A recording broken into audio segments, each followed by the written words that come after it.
Hello everyone, welcome to this video, and in this video I'm going to show you how you can download a video from TikTok.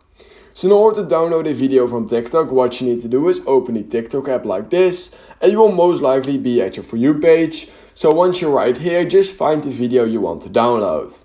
Once you've found that video, simply head over on that video. Basically at the bottom right corner of your screen, you will find that share icon right here. It's basically that arrow icon to the right. Just click on that.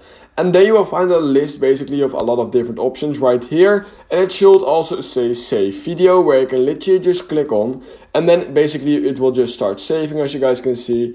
And once it's saved, it will say video saved. And when you then just head over to your camera gallery, you will notice that this video we just downloaded. And yeah, that's basically all you need to do. So if you learned something from this video, then please consider liking this video and subscribing to my channel. And I hope I will see you in my next YouTube tutorial video.